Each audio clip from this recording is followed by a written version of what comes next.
Hey, Greg. Hey, Pat. Do you know what my favorite epic score moment is? Oh, there's so many to choose from. It's this.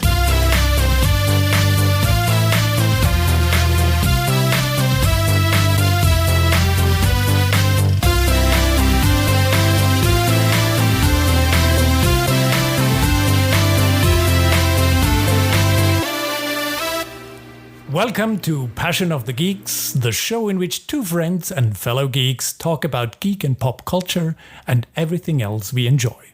I am Pat. And I'm Greg. And let's get on with it. Greg, I'm really excited about today's episode. I think we're excited about every of our episodes. I think that's why we're doing this, because we're excited. True. But this time, we're talking about soundtracks. And in fact, it's basically almost the only music type I listen to. So I'm kind of excited about this. Yeah, me too. Before we dive into our movie scores, how about a little skinny dipping in the news first? Have you found out anything new today? Well, this week or late last week, the Uncharted movie finally started filming. Oh, yes. We're both huge fans of the Uncharted video game series, so we hope, or at least I hope, that the Uncharted movie is able to finally break the video game curse for good. The project has been in development for quite some time. There have been many different versions, and I think the version they started rolling this week is with Tom Holland, Spider-Man as a young Nathan Drake, Mark Wahlberg as Sully, under the direction of Ruben Fleischer, who did Venom. And yeah, they're kind of planning to do a little bit of origin story of the Nathan Drake-Sully relationship. So I'm not sure if that's exactly what I would have done if the powers that be gave me the option to do an Uncharted movie. But yeah, let's just hope they deliver a good movie, an enjoyable one. And I literally haven't seen anything, so I can't be cautiously optimistic. I just hope they get it done. Yeah. Well enough. I mean, I'm very excited about an Uncharted movie, and I really think that the style of storytelling should work splendidly as a movie. I'm not sure what they're trying to do. I heard somewhere that it's about the first game, but then again, it's not the first game. I don't know what they're trying to do. And, I do confess that I really wanted Nathan Fillion as Nathan Drake. His way of acting would have been perfect, I think. I think he's too old, and let's be honest, he's a TV actor. Yeah, probably. You're probably right. No, it's not that I'm disappointed or angry. I think Tom Holland might be a pretty good choice. I mean, he was very good in the Spider-Man movies, and I think his quirky way of acting could work very well as Nathan Drake. If I look back at those scenes or those sequences in the game where you played a young Nathan Drake, I think Tom Holland is a perfect fit for that for those scenes. Mm-hmm. So maybe if they just do this first Uncharted movie now and they keep him in the role for the next 20 years, maybe he grows into it. Oh, yeah. Sounds like a plan. What about you? Do you have anything interesting to share with us? Yeah, something very small. Have you ever heard of Enola Holmes, Greg? I'm vaguely familiar with the character, but yeah, go on. Yeah, well, the Enola Holmes mysteries are a series of novels by Nancy Springer about the 14-year-old sister of the famous Sherlock Holmes. And it's not canonical. There was never a sister in the books, but the books are made for a young adult audience. I've read 2 of them a couple of years ago, 10 years ago, and they are okay. I'm not the target audience, but I could recommend them. And now Netflix is currently in production for an adaptation of the first book. And that's all fine and well. Henry Cavill will play Sherlock Holmes and Millie Brown will play Enola Holmes. And this is nice. I'm looking forward to it. But now the estate of Sir Arthur Conan Doyle has filed a lawsuit. And not because the invention of a sister, no, but because Sherlock Holmes is too nice. Well, the gist is that Sherlock only became a nicer and more warm-hearted person in the later novels, those that are written after World War I. And these are still covered by copyright laws.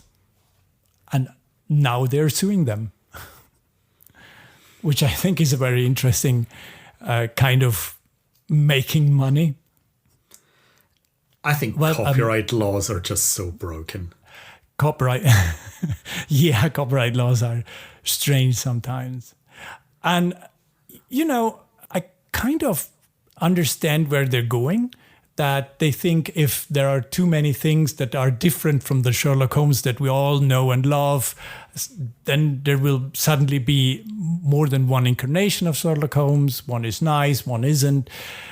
I kind of understand where they're going, but honestly, I like Sherlock Holmes and I like my Holmes to be a little more human and less Vulcan douchebag. So I'm all for a nicer Sherlock. I think it's not that they're trying to be guardians of the character. I think they're just trying to make as much money as possible. And yeah.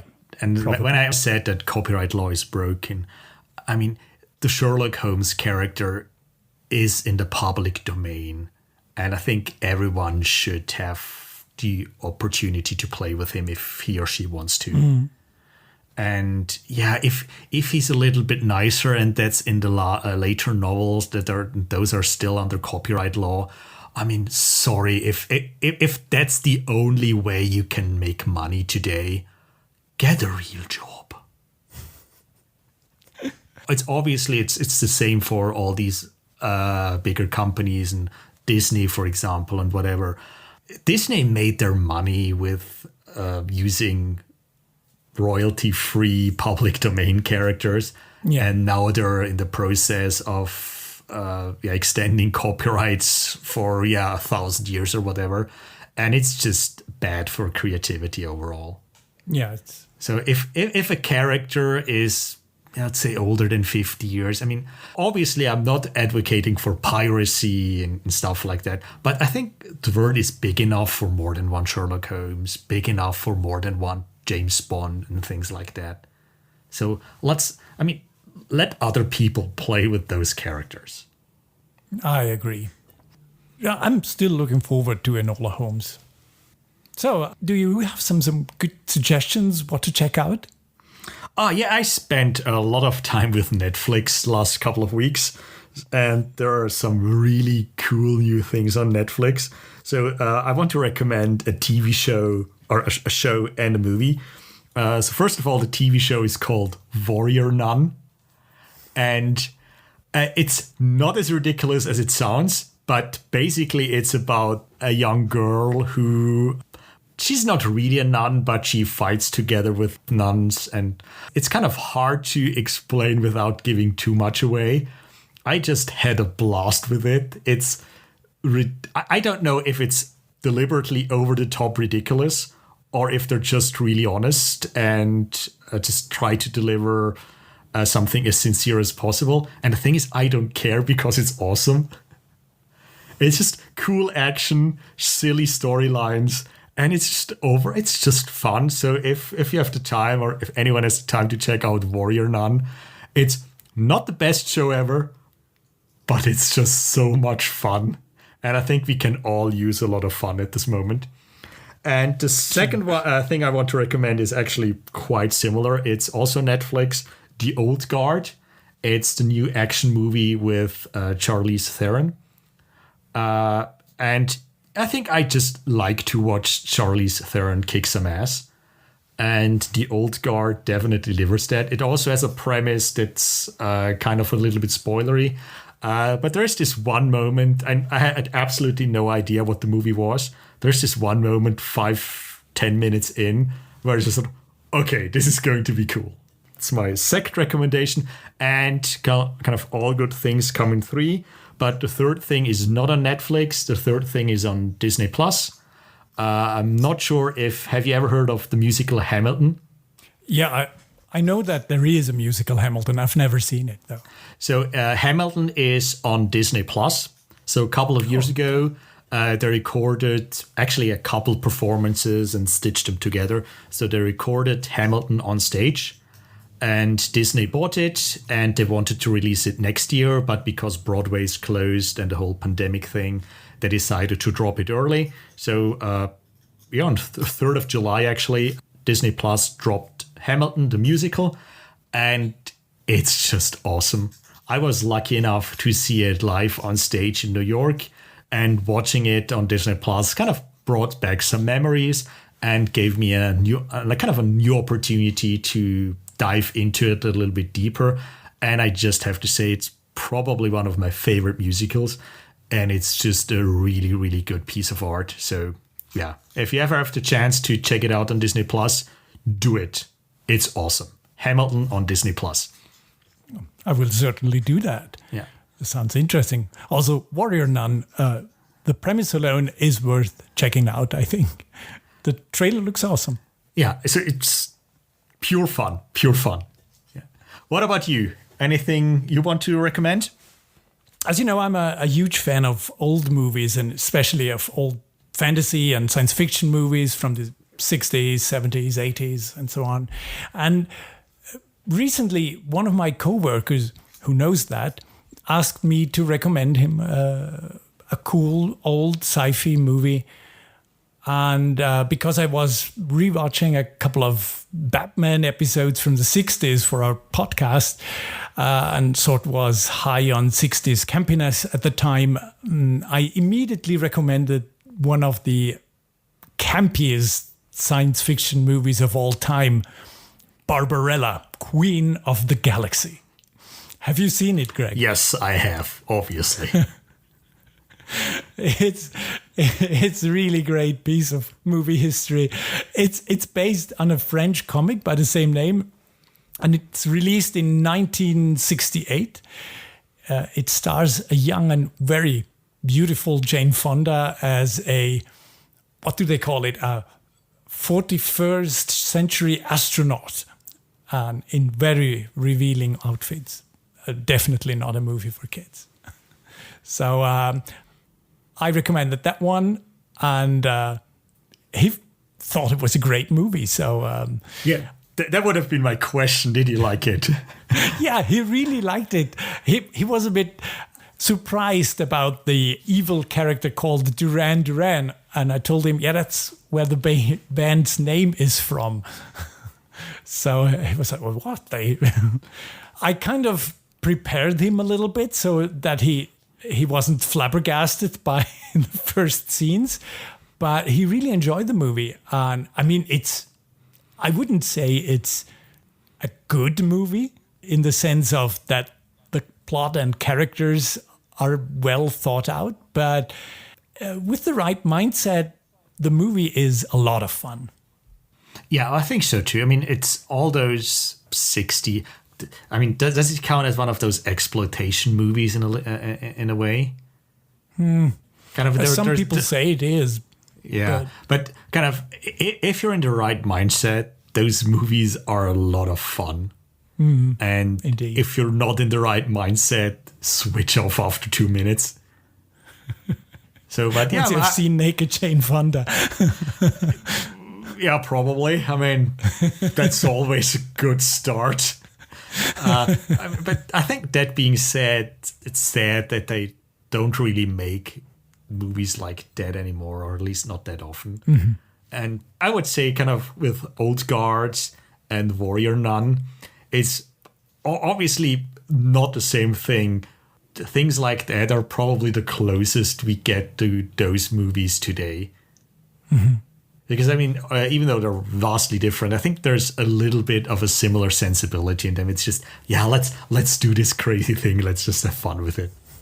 Yeah, exactly. As I said, you need to be in the right mindset for this movie. Speaking of mindset, I think it's time we dove into our list of epic score moments. I think so too. So for this episode, we decided to dust off our CD collection, so to speak. We're both huge lovers of movie music, soundtracks, scores, things like that. And we decided to each of us list 5 of his favorite epic score moments. We decided to go off the beaten path a little bit, so no Hans Zimmer and kind of the usual suspects try to leave out. But we hope to kind of give you a little insight in what kind of movie music moments, epic score moments. We'll probably do another episode about love themes and stuff like that. But this episode focuses on epic score moments that we like and we want to share with you. But just generally speaking. And because these are epic score moments, we probably have a couple of spoilers for the movies. So if you don't want to be spoiled, just skip ahead. There are fairly old movies, I would say. Yeah. All the movies are at least 10, even almost 10, 15 years old. So I think we should be okay on that department. I think so too. Yeah. So do you want to start the list? Just generally, before we dive into our list, what do you love about movie soundtracks? Why do you love soundtracks so much? That's a good question, actually. Why do I love soundtracks so much? One of the things is, I think I can listen to movie soundtracks in all situations. They have usually no singing, which I find kind of distracting during work or something. But it's also that typically a movie soundtrack, or what I consider a good movie soundtrack, uses different themes, different leitmotifs, and it changes up these different themes, which I always find very, very interesting. It's something I like a lot, especially if it's part of a theme that I enjoy anyway. So I like to have this flow of music where there's sort of the same thing going on, just with different intentions, different energies. What about you? Since I can remember, I always loved music, and movie soundtracks were kind of the first CDs I bought for myself. I remember kind of the Lion King soundtrack was a CD that I just loved. And I think my love for movies for some extent developed out of my love for movie soundtracks. And to this day, I still love to listen to movie soundtracks. As you said, I like to listen to them while I work, because they're not that distracting as other music with lyrics and stuff like that. Yeah, I generally love music, and movie soundtracks is just one of my probably my favorite kind of music. Yeah, me too. Okay, let's dive into our lists.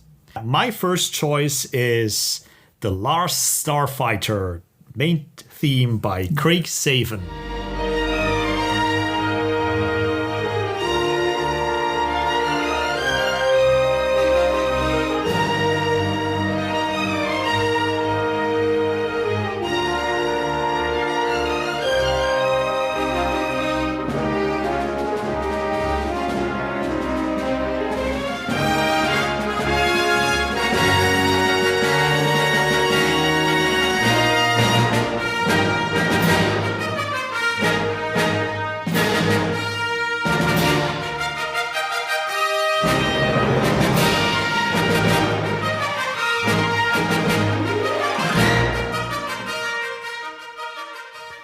Last Starfighter, a movie from 1984 I really like.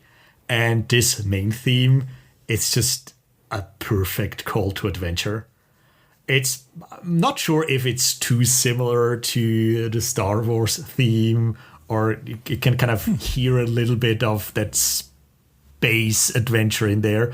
But hearing this theme, every time I hear this theme, it just immediately gets me into the spirit of adventure. And that's for me what a good score or good movie soundtrack moment does. It just immediately gets you into the story. It grasps you and captures you. And this theme just does that. Oh, yes. I think it's one of my favorite themes of all time. And maybe it sounds a little bit Star Wars-y. Maybe it does. In my ears, it sounds completely different. It has a completely different emotion in my ears. I mean, people called the movie itself a Star Wars ripoff, which I think is a little too harsh. I won't deny that Star Wars probably helped the movie being produced, but that's true for a lot of other science fiction movies of that time. But it stands on its own. I wouldn't count it as a ripoff. But I think it's a very touching soundtrack, both the heroic parts and the softer parts. And honestly, I get all teary-eyed when I hear it. It's a great choice. The movie follows the hero's journey. And I think that's maybe why there are similarities between The Last Starfighter and Star Wars. But yeah, newsflash, George Lucas did not invent the hero's journey. But yeah, Last Starfighter, definitely one of the greatest main themes ever. Yeah. What's your first choice, Pat? I opened my list with a track called The Time Machine from The Time Machine, the 22 version by Klaus Badelt.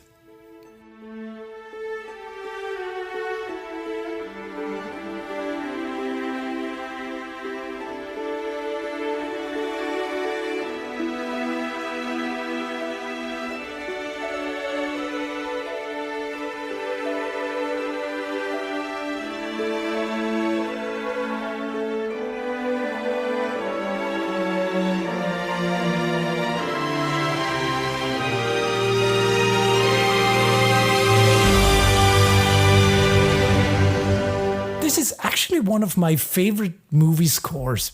Sure, it sounds like something that could have been made by Hans Zimmer, and I think Badelt was Zimmer's apprentice, if I'm not mistaken. But it works splendidly in this movie. That, by the way, I think despite its flaws, is actually rather good, in my opinion. And the part I have selected for this list scores the introduction of the time machine itself. And what a beautiful machine it is. And the music fits wonderfully. It starts with this quiet moment in which Professor Hartigan gets ready to travel back to the past. And this crescendo when the time machine is finally revealed to the audience. I really, really love that moment. Yeah, it's definitely one of those soundtracks that's better than the movie it was written for. Because, the movie is kind of a mess, but the Time Machine soundtrack is really, really, really good. As far as I know, it was one of the first soundtracks that Klaus Badelt actually had sole credit on. Not sure if it was his first one, but I think he was already working with together with Hans Zimmer, kind of working at his company. But yeah, I mean, Klaus Badelt, definitely one of those composers who's a little bit in the shadow of Hans Zimmer, kind of shadow, because they collaborated together a lot. But Time Machine is just it's some really interesting themes, nicely developed, and it's kind of again similar to The Last Starfighter. It's again one of those themes that captures this spirit of adventure. And I think if the movie were as good as the music, we would have a whole lot better movie there. But yeah. Yeah, certainly. The musical score is probably a lot better than the movie itself. It's still, the movie is one of my guilty pleasures. I like it a lot. I do fill a lot of the gaps the movie has with my own thoughts, and that helps tremendously. But I actually kind of like the movie, but obviously the soundtrack helped a lot. So back to you, Greg. My second choice, I'm gonna go all in with this one. It's Clendato Drop from Starship Troopers by Basil Polidoris.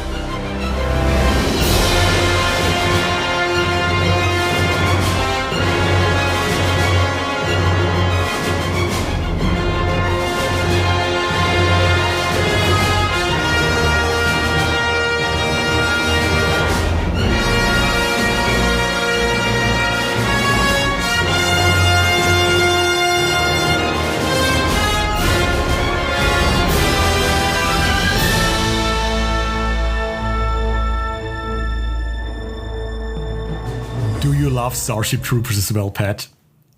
Yeah, sure. Do you want to know more? Well, not from you, but I'm gonna talk to you now why I love Starship Troopers.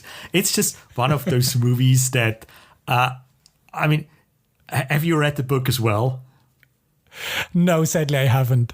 I mean, here's the thing: what the movie does to the book should actually be considered a war crime, because everything that the movie kind of does in a ridiculous way, the book did in earnest.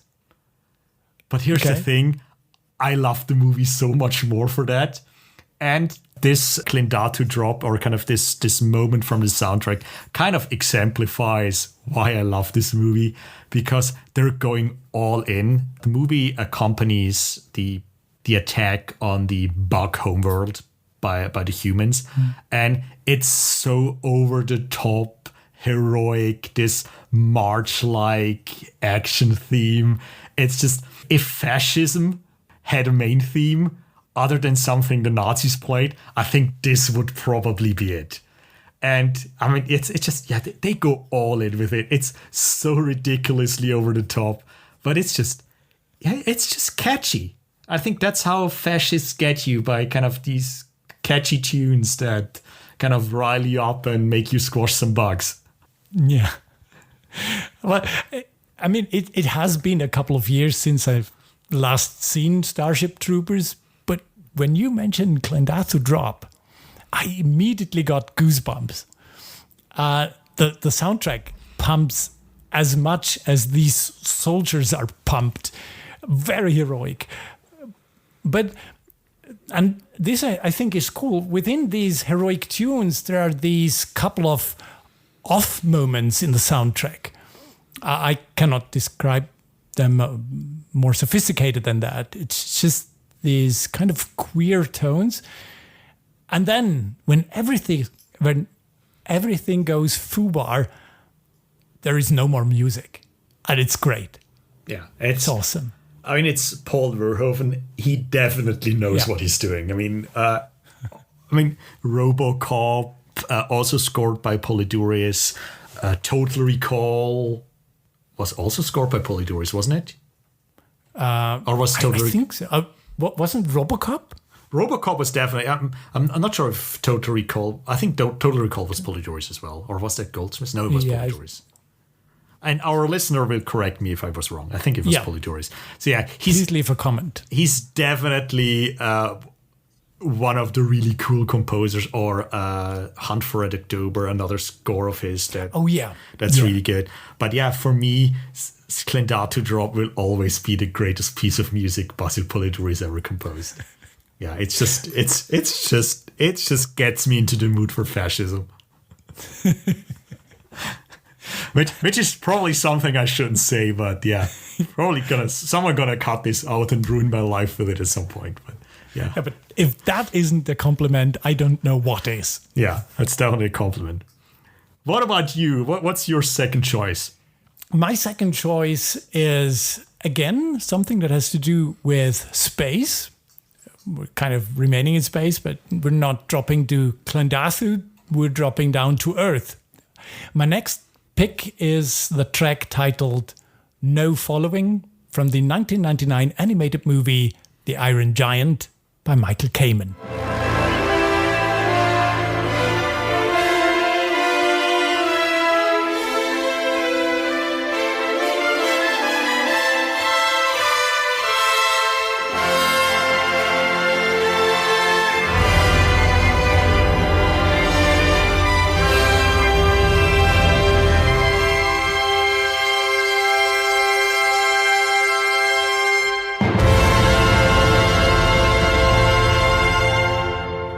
It's one of the saddest scenes ever.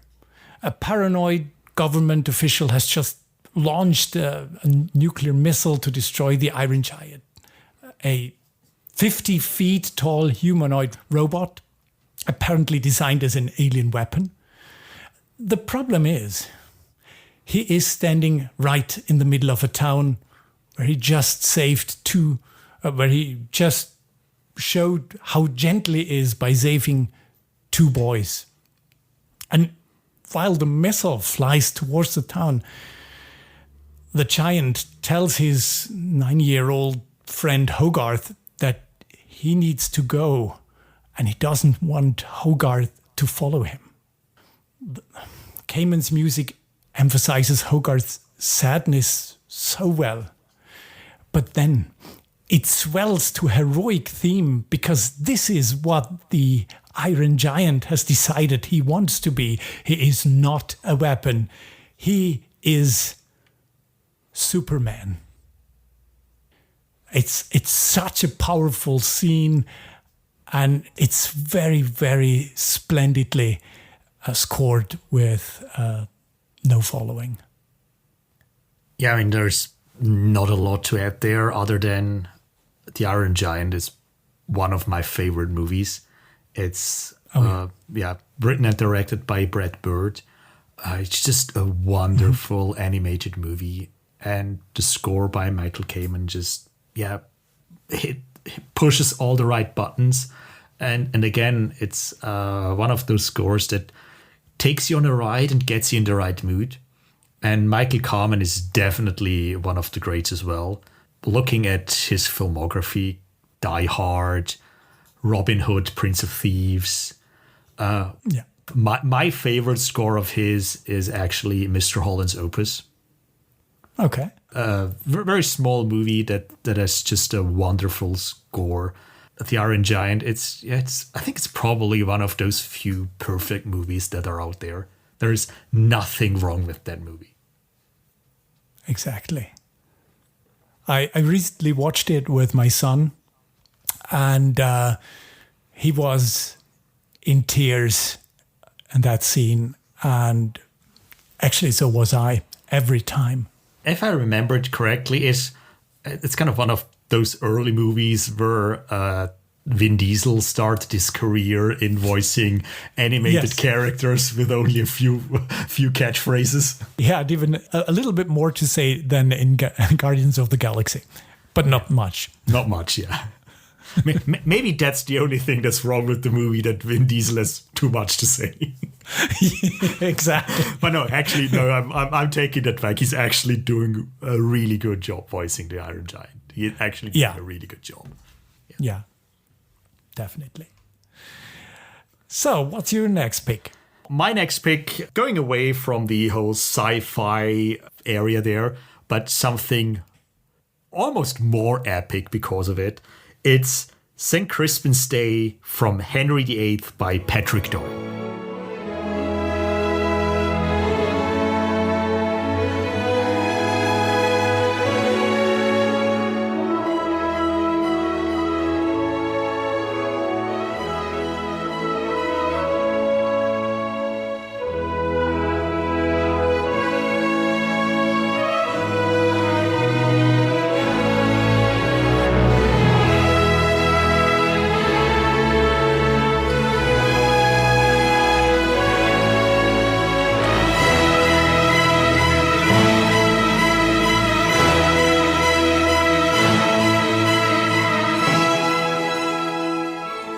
Talking about Clindato Drop, I thought this Clindato Drop always gets me into the mood for fascism. I think this one always gets me into the mood to do whatever seems to be the most impossible thing right now to do.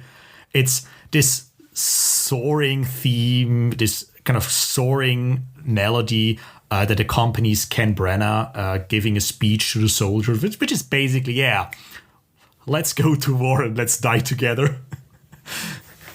And basically. Basically this. And it's probably one of the more famous pieces of music on this list here. But I'm not sure if everyone who knows this piece of music knows that it's actually from a Shakespeare movie by Ken Branagh. I think to this day, it's probably not sure if it's my favorite speech moment in a movie, but it's definitely my favorite speech music in any movie. It's just so, yeah, as I said before, so soaring. And again, it kind of catches you, it grasps you.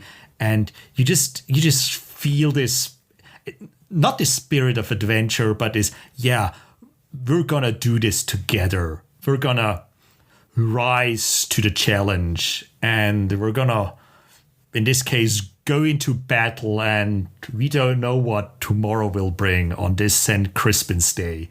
And it's just, it gets me every time. The movie might be a little bit too long, but this track could go on forever. Yeah, you have a good point with the movie being a bit too long, because I admit I've only seen the movie one single time in its completeness, and it was a couple of years ago. But I have seen the play on stage once, played by one of these smaller groups where each actor has several parts. And it was nice, but generally, it's a very, very rousing speech. Just the way it's written, but combined with the incredible score. I myself would be ready to invade France, honestly. and the scene is very well directed, with these long shots in which Henry slowly rises from the ground and always higher on the cart and so, and people surround him. It's very, very well directed, I think, and his rise is simultaneously elevated through the music. Very, very cool scene, very cool speech. Yeah, and I would say kind of credit where credit is due. Ken Branagh's delivery of the speech is really, really good as well. And when you kind of listen to kind of versions of the speech on YouTube with the music, it's actually the rhythm of the speech, the rhythm of the music. It's just, and the rhythm of the of the editing and everything. It just works perfectly together. And I think that's why movies work so well. If every contributor does his or her best, you just get these rousing moments. Yeah, we happy few. We Band of Brothers. It's actually where the TV show Band of Brothers got its name from. Ah, yeah. Yeah. What's your next choice? Yeah, I thought I stay a little bit with the rousing speeches, but I want to go back to science fiction.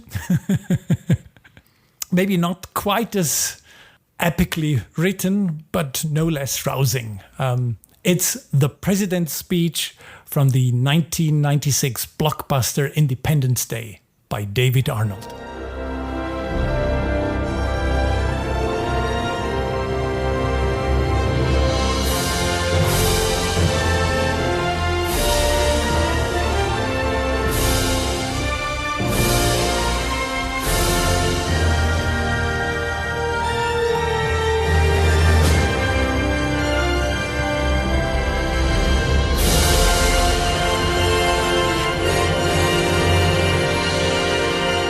So aliens have invaded the Earth and have already destroyed several major buildings and landmarks.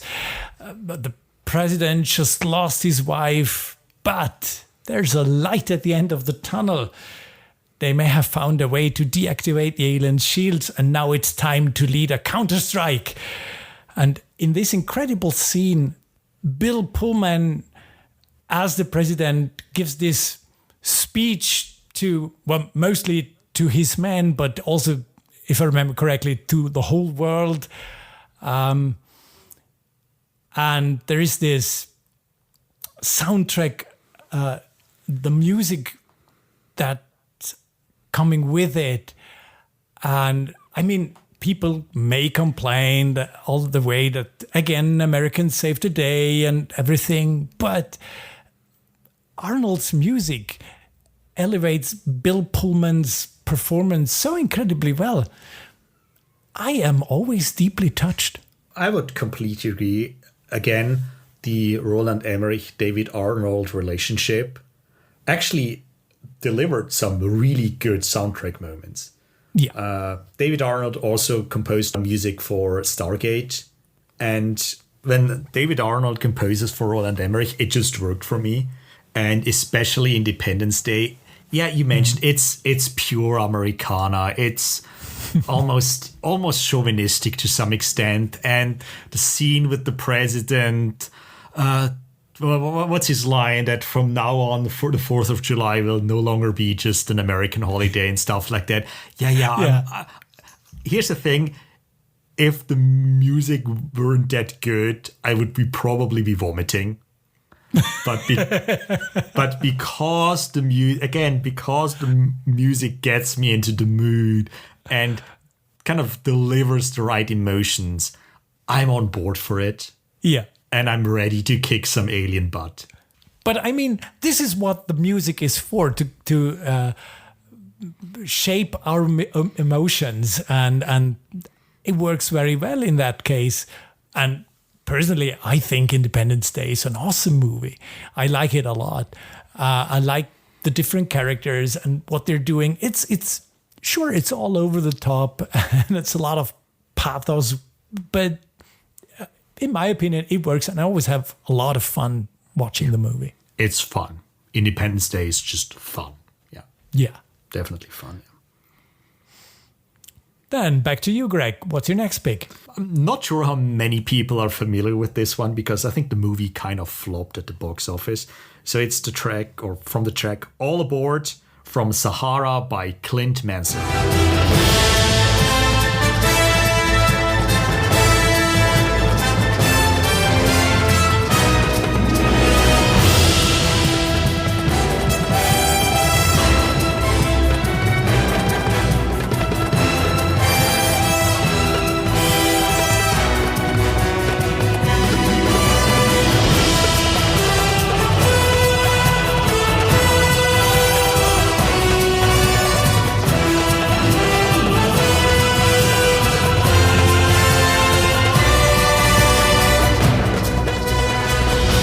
So yeah, Sahara was supposed to be, I think they tried to start a franchise with it based on those Clive Cussler novels about, what's his name, Dirk Pitt? Yeah, Dirk Pitt. Which basically is like a Nathan Drake character, to be honest. At least in the movie played by Matthew McConaughey. Yeah.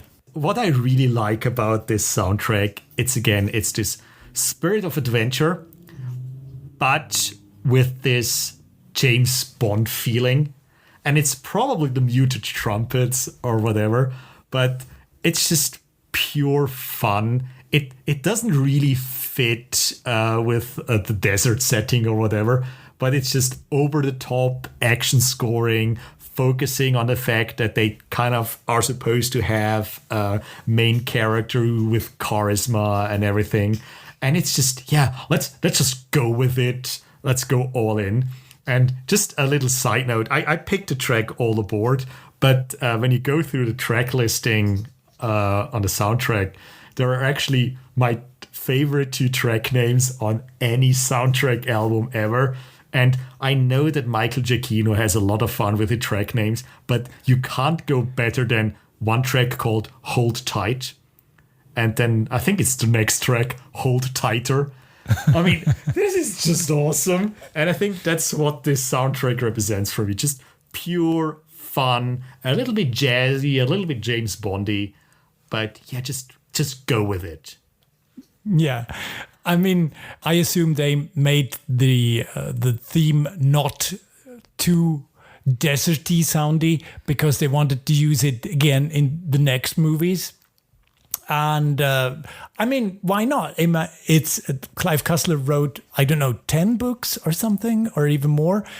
And I've read 3 of them, and they're really nice. I mean, this not high literature, but it's an airport book. Yeah, pretty fun. Personally, I was a little surprised that Sahara flopped. I liked the movie, and I thought it was a great adventure movie, and we didn't have all too many of them, so it filled a void, I think, but people weren't interested in Dirk Pitt. So Sahara by Clint Mansell. Clint Mansell, a really interesting composer, actually, especially with his work for Darren Aronofsky, for example. He produced some really, really, really good music. What's your number 4? My number 4 might sound a little kitsch heavy, but as it is often with great musical cues within the movie, at that moment, the music manages to shout out exactly what the audience feels. And this is certainly the case with Unicorns in the Sea from the 1982 masterpiece, The Last Unicorn by Jimmy Webb.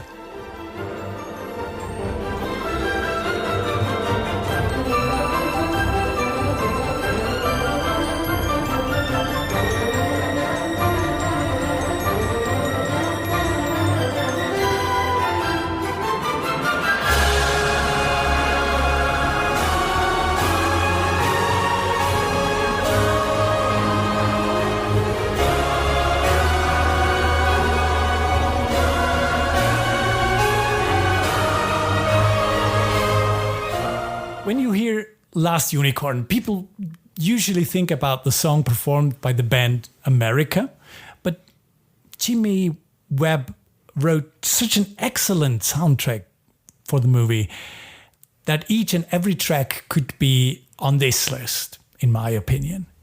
Now, I chose to feature the triumphant part of the movie's final moments. Prince Lear has just sacrificed himself, and with that, the unicorn has found the courage to fight the Red Bull, driving him into the sea where he has kept all the other unicorns. And now they return triumphantly into the world with thundering hooves that even collapse King Haggard's castle. It's such an awesome scene, in my opinion, for an awesome movie.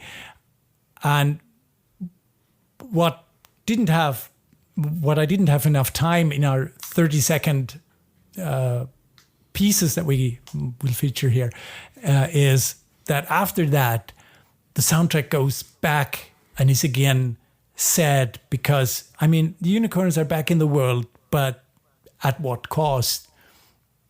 And it uses themes and leitmotifs from other characters at that point, and they work so well together. It's a wonderful soundtrack. Yeah, it's a wonderful soundtrack for a wonderful and I think in the end actually sad movie. Yeah, and I remember seeing it as a kid, and I had tears in my eyes because the ending is so, I think would say bittersweet. Almost a little bit more on the bitter side, honestly. And again, the soundtrack just delivers on these emotions. And yeah, there are these rising moments, but there are also moments, full of sadness. And I think that actually is a pretty adequate description of the Last Unicorn movie. Yeah. And it is true that some of the singing isn't all that good. I'm talking about Jeff Bridges. But it kind of fits with his character, and it has a certain charm hearing him trying his song. I don't think it's that bad. It's okay for the movie.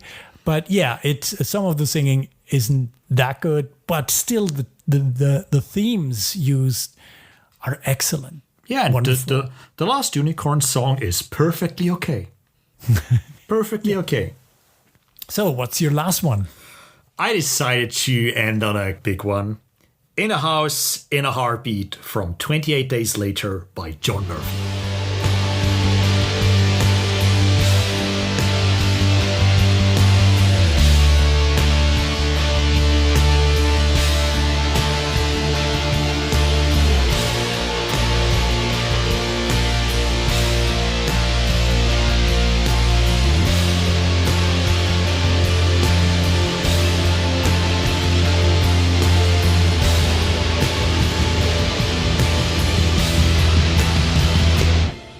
I love zombie movies, and 28 Days Later is a very, very interesting zombie movie.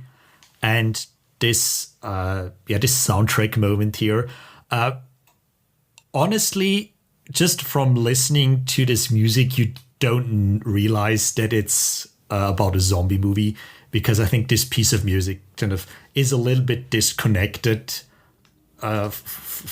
It is a little bit disconnected from the story or from the movie itself, but it's just such a great build up and such a great drop in the end. I just had to include it on a list of epic score moments. It's one of those tracks that's had a life on its own after the movie. It has been used in lots of other movies to kind of accompany scenes where you need a build up. It has been used in trailers. There's even kind of a similar version of kind of this in the movie Sunshine, also composed by John Murphy. So yeah, you could say kind of this is a piece of music that had a life on its own, and it's just such an intense build-up, and just with kind of the guitar there, and yeah, it's not that many instruments actually. It's just really rousing as well. Not in the same way as, let's say, the St. Crispin speech or the Independence Day speech, more in a little bit more of a ominous way, but rousing nonetheless. Yeah, I really like this piece. The hard and gritty style, it seems quite fitting for the subject. I have never seen 28 Days Later. I must confess I'm not a huge zombie apocalypse fan. And especially if the movie goes in a more, let's say, realistic depiction on zombies, I'm out. I just can't watch that. I'm a wuss. But the track is really great, though. I really like that. Yeah. So what's your number 5? My last one, I decided to go out big, like you, a little less touching, something more badass, awesome, action-y sounding. It's Escape from the 1999 flop Plunkett and McLean by Craig Armstrong.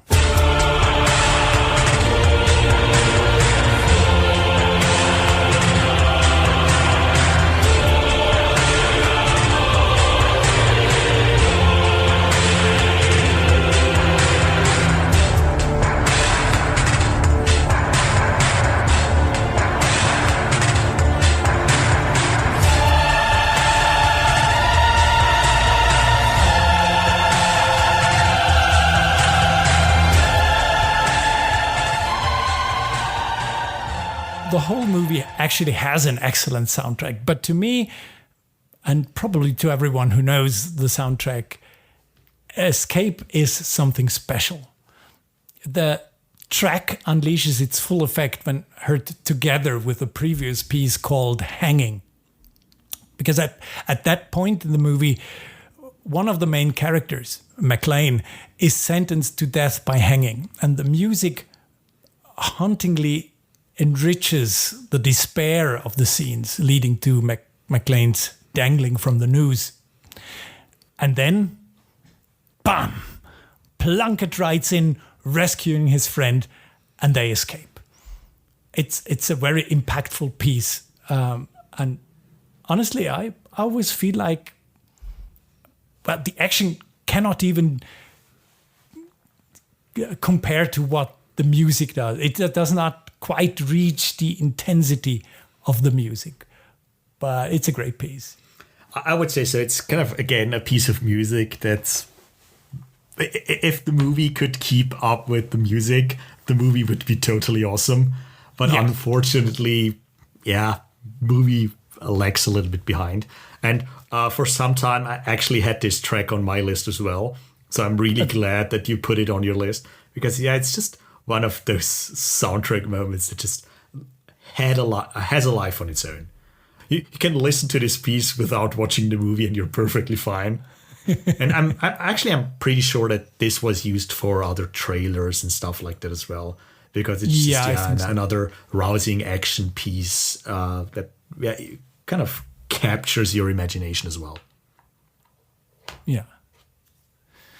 Yeah, so this is the end of our list, isn't it? Yeah, I think we had a pretty decent list. I mean, we tried to go for epic score moments that are a little bit away from the beaten path. So yeah, I think hopefully our listeners can enjoy or can use this little list as kind of an entry point into these soundtracks and film music in general.